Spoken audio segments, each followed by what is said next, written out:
في الجزيره لطاف جدا ان هم لغايه دلوقتي بيستضيفوا مسؤولين عسكريين اسرائيليين على الهواء، وطبعا يتكلموا عن مصر ان هي بلد الصهيونيه ومش عارف ايه وبتاع، بس مش دي القضيه.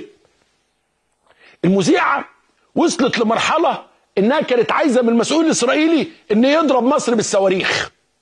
يعني كانت بتسال مسؤول اسرائيلي، طب واحكي لكم ليه؟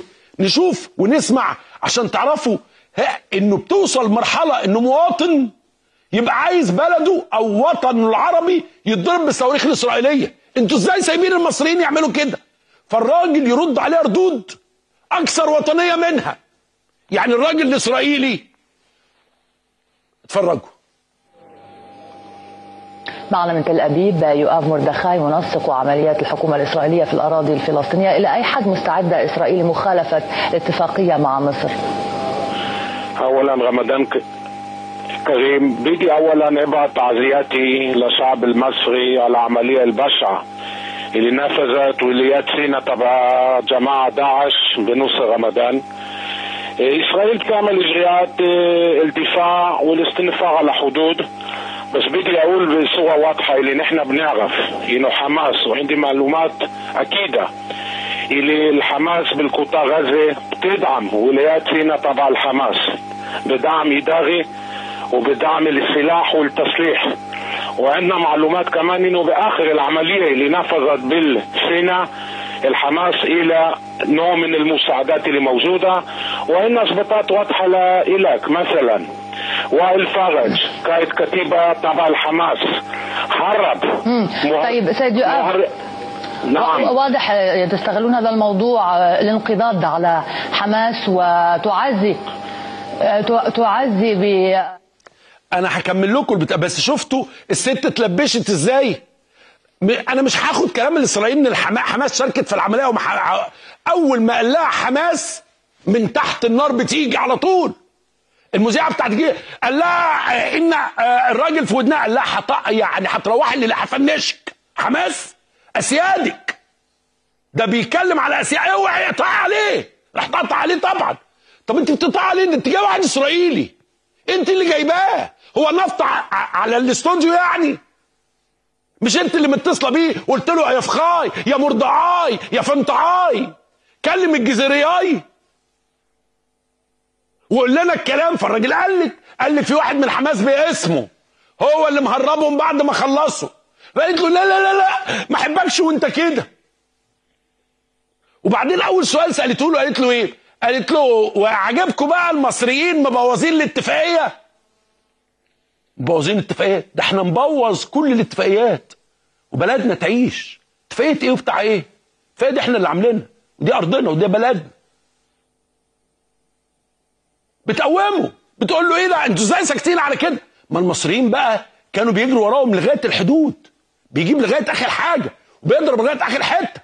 حتى امبارح راحوا ضاربين كام صاروخ اتقال ان هم من سينا علشان يقول لهم ايه؟ الحق بقى اضرب في سينا يلا خش معايا وجاور.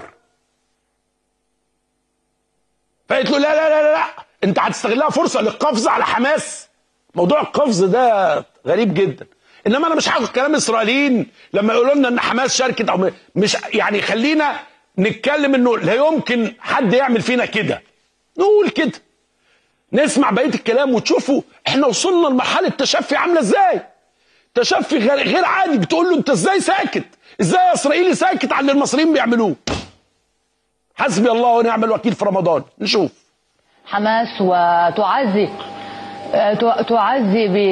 برمضان. علما رمضان الماضي كنتم أنتم أيضا ترتكبون المجازر في غزة. على أي حال الموضوع الآن إلى أي حد أنتم مستعدون للتنسيق مع مصر بطريقة تتجاوز الاتفاقية بينكما؟ مصر دولة مستقلة وقوية وفي اتفاق سلام منذ عشرات سنين، بس بدي أكون واضح. لما عبد الله كشتا مدرب إرهابيين بسيناء، مدرب عناصر إرهابية لداعش وهو راجل حماس، لما وائل فرج قائد كتيبة بيحارب إرهابيين من سيناء للعلاج طبي داخل قطاع غزة بالمستشفيات بنوصل رمضان، هذا شغلات غير مقبولة. طيب سيد مردخاي، أدليت بدلوك انتهيت من اتهام حماس؟ لأن هنالك شريط فيديو. الست قالت له ايه؟ عايزه بقى ايه؟ تطلعنا عملاء، وقالت له وتنسيقكم بقى انت والمصريين. طبعا شايفين هي واخده تان بقى وبتاعه وقاعده، ويا عيني للاسف برضو المذيعين بتوع الجزيره دول مش مطقطقين. راجل زي ده ما يتجابش كده حلوه، يعني ده لازم تبقى مغطياله زرع كتير عشان الحفره ينزل فيها، انما وش كده.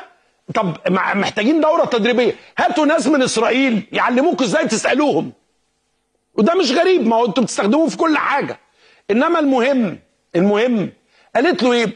قالت له وطبعا انتوا يعني عشان يطلع بقى ان هم بينسقوا معانا علشان نقتل الناس اللي بيقتلونا.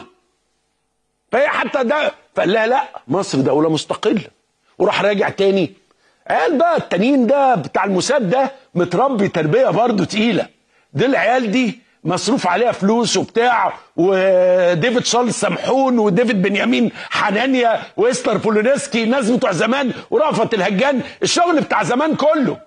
راح راجع لها تاني قال لها حماس. طب انت اللي طب هو الراجل مثلا قال خبط على الجزيره نوك نوك نوك وقال لهم انا عايز اتكلم، انا عايز ادلي بدلوي، انت اللي طلبت الدلوي يا دلوي. نشوف كمل لها قال لها ايه. لأن هنالك شريط فيديو وهنالك عدة تصريحات لتنظيم من يسمي نفسه الدولة الإسلامية أو داعش، والتي ولاء من ينفذون العمليات في سيناء لها. هذا التنظيم هدد حماس ودخل معها حتى في اشتباكات، وهنالك الآن تهديد باجتياح غزة، ويكفرون حماس ويعتبرون قتالهم أولوية قبل قتال اليهود المحتلين في إسرائيل. فتتك هذه المعلومة؟ ولو هيك الجناح العسكري للحماس عنده خطوط مع هدول جماعة الداعش لوليات سيناء. سيد مردخاي، داعش هذه هددت حماس، وفي إثباتات واضحة لكلامي وأنا متأكد. سيد مردخاي، استضفناك لنعرف أكثر عن التنسيق الأمني بينكم وبين السلطات المصرية الحالية التي تتجاوز الاتفاقية بين إسرائيل ومصر. أنت تستغل المقابلة لكي تنشر دعاية تقول بأن حماس حليفة داعش أو داعش تستخدم حماس، بالوقت اللي داعش تهدد حماس. هل تريد أن تجيب عن السؤال الأصلي الذي يتحدث عن مدى التنسيق الأمني بينكم وبين مصر؟ ما في تنسيق غير التنسيق تبع اتفاقية السلام.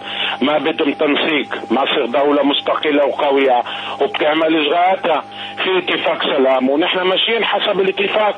بس ولو هيك، ولو في دفاع من الجزيرة للحماس، الحماس منظمة إرهابية اللي بتخفوا أنفاق، اللي بتعني سلاح، واللي بتدعم داعش. ولماذا تعالجون من تصفهم بالإرهابيين من الجولان في مستشفياتكم إن كنتم تعتبرونهم إرهابيين؟ لأنه نحن إنسانيين، ولما بيوصل مجروح لعندنا من كل العالم أولا حسب الطب بنعطي العلاج. نحن ما بنستغم، نحن مش تجار دم. في رمضان الماضي كنتم إنسانيين أيضا. كمذيع ببقى عارف طعم المرارة وانا مروح بالليل وعامل انترفيو وحش ومتلسوع على قفايا واللي معلم عليها واحد اسرائيلي.